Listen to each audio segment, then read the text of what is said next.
Good morning, students. I hope you all are well at your homes during this pandemic. So, we were doing our first chapter, The Best Christmas Present in the World.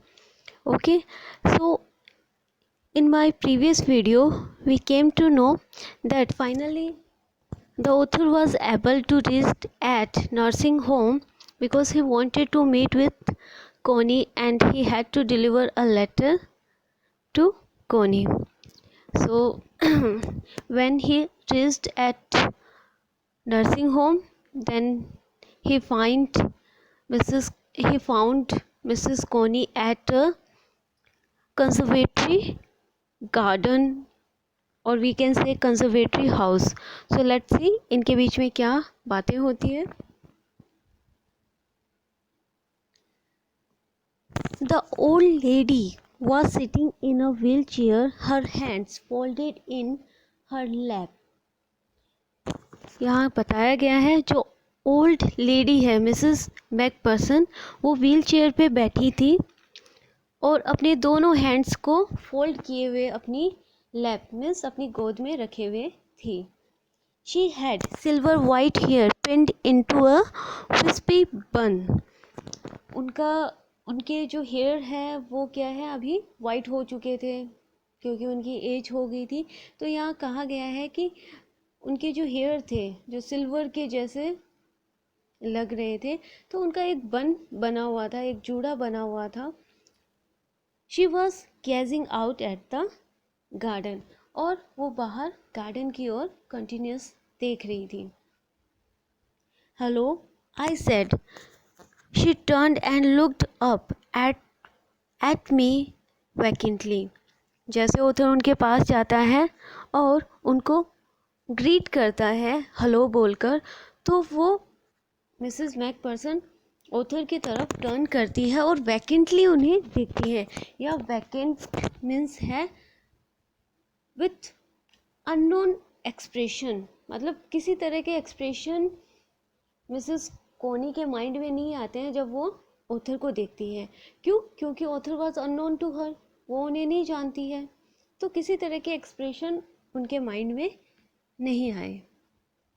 Happy Christmas कोनी, I went on. अब ये जो हमारे author हैं ये कोनी को Christmas wish करते हैं और फिर आगे अपनी बातें कंटिन्यू करते हैं. I found this, I think it's yours. अब वो क्या कहता है, जो टिन बॉक्स है उसे निकालता है और फिर कोनी को दिखाते हुए कहता है कि ये मुझे मिला था, ठीक है, और मुझे लगता है कि ये आपका है. As I was speaking her eyes never left my face. अब ऑथर क्या कहता है, जब ऑथर उस टिन बॉक्स के बारे में उन्हें बता रहा था, कोनी को बता रहा था, तो वो कंटिन्यूसली उनके फेस को देखे जा रही थी क्योंकि वो आइडेंटिफाई नहीं कर पा रही थी कि ये कौन है.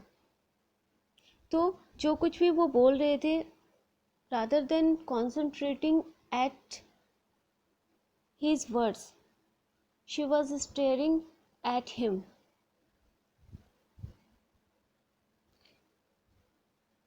As I was speaking to her, okay, we have done it. I opened the tin box and gave it to her. That was the moment her eyes lit up with recognition and her face became suffused with a sudden glow of happiness. और जैसे ही उन्होंने उस tin box को open किया, author ने उस box को open किया और जब मिसेस कोनी को दिया, तो वो मोमेंट था कि मिसेस कोनी की जो आइज़ है वो फाइनली रिकॉग्नाइज कर पाई और उनकी आँखों में आंसू आ गए थे.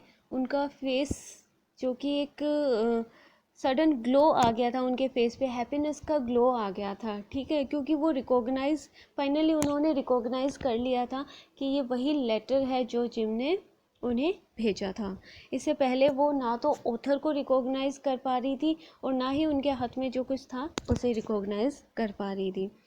आई explained about the desk, about how I had found it but I don't think she was listening. आगे ऑथर उन्हें जो डेस्क उन्हें मिली थी जिसमें वो लेटर मिला था वो सारी चीज़ें उन्हें एक्सप्लेन की, लेकिन वो क्या कहते हैं, मुझे नहीं लग रहा था कि वो मेरी बातें सुन रही थी. For a while she said nothing but stroked the letter tenderly with her fingertips. कुछ क्षण के लिए उन्होंने कुछ नहीं कहा, सिर्फ उस लेटर को अपने फिंगर टिप्स से फील कर रही थी कि क्या ये वही लेटर है जो जिम ने उन्हें भेजा था. Suddenly she reached out and took my hand. अचानक सडनली उन्होंने अपना हाथ बढ़ाया और मेरे हाथ को पकड़ लिया. Her eyes were filled with tears. उनकी आंखों में आंसू आ गए. You told me you would come home by Christmas dearest, she said. अब वो क्या कहती है ऑथर को, जब वो उनका हाथ पकड़ लेती है और वो पूरी तरह से इमोशनल हो जाती है, तो वो कहती है कि तुमने मुझे कहा था ना कि तुम इस क्रिसमस पे, मतलब क्रिसमस पे ज़रूर घर आओगे, और फाइनली तुम आ गए. And here you are, the best Christmas present in the world. Come closer Jim dear, sit down. तो अब वो क्या कहती है कि यह मेरे लिए वर्ल्ड का बेस्ट क्रिसमस प्रेजेंट है. ठीक है, अब वो ऑथर को कहती है कि आप यहाँ मेरे पास आकर बैठ जाओ.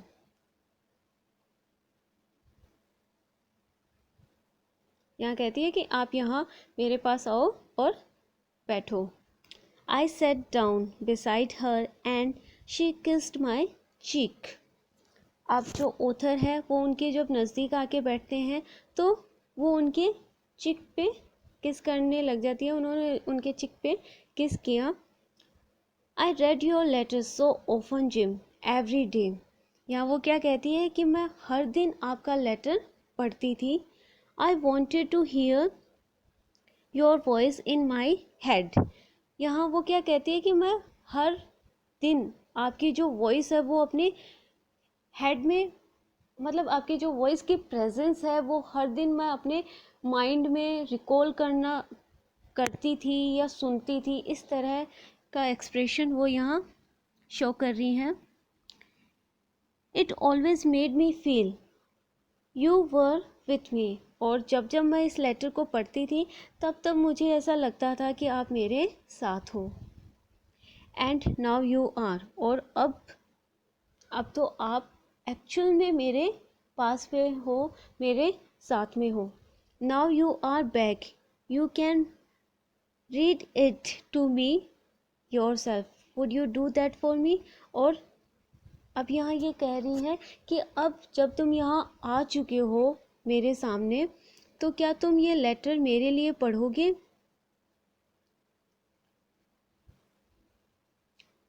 Gym dear, I just want to hear your voice again.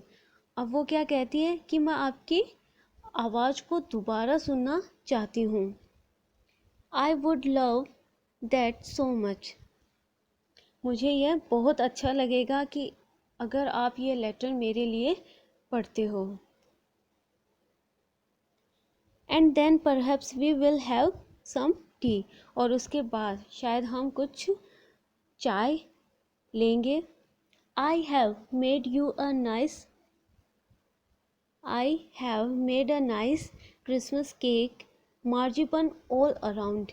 जैसे कि हमने प्रीवियस वीडियोस में पढ़ा था कि जो जिम था उसे ये मार्जिपन वाला केक बहुत ज़्यादा टेस्टी लगता था.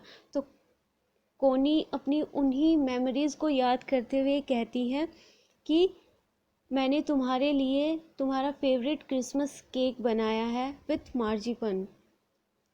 आई know how much you love marzipan. मुझे पता है कि तुम्हें मार्जिपन लगा हुआ केक कितना अच्छा लगता है. तो यहाँ हम कह सकते हैं कि जो मिसेस मैकपर्सन है उनकी जो मेंटल कंडीशन थी वो बिल्कुल भी ठीक नहीं थी, क्योंकि वो ऑथर को एज अ जिम कंसिडर कर रही है, ठीक है, जबकि ऑथर उनके लिए एक स्ट्रेंजर है। तो इस चैप्टर के थ्रू हम ये कह सकते हैं कि जो वॉर है उसमें ओनली डिस्ट्रक्शन है, मीन्स कह सकते हैं कि एक सोल्जर की लाइफ बहुत ज़्यादा रिस्की हो जाती है। तो ये आपका जो चैप्टर है वो यहीं फिनिश होता है। लास्ट में हम देखते हैं कि जो कोनी है उन्हें फाइनली वो लेटर मिल जाता है, लेकिन वो अभी भी जो ऑथर है उनको रिकॉग्नाइज नहीं कर पा रही है और उन्हें जिम कंसिडर कर रही है, ठीक है, उन्हें एज अ जिम वो ट्रीट कर रही है कि ये उनके हस्बैंड हैं जो वर्ल्ड वॉर से वापस आ चुके हैं। Okay students, now let's discuss question answer. Hello, happy Christmas. Who said it to whom? Happy Christmas ये किसने किसको कहा था? What did Mrs. Macpherson do with the letter when the author gave it to her? जब author ने ये letter कोनी को दिया था, मिसेस मैकपर्सन को दिया था, तो उन्होंने क्या किया? Who wrote and to whom that he would come home by Christmas? किसने ये किसको लिखा कि वह जल्दी ही क्रिसमस पे घर आएगा? Find the word from the passage which means loveliest, ठीक है। आई होप ये सारे क्वेश्चन आप इस पैसेज में से इजीली फाइंड आउट कर सकते हैं। ये जो आपका फर्स्ट चैप्टर था ये यहाँ कंप्लीट होता है। Okay student, thank you.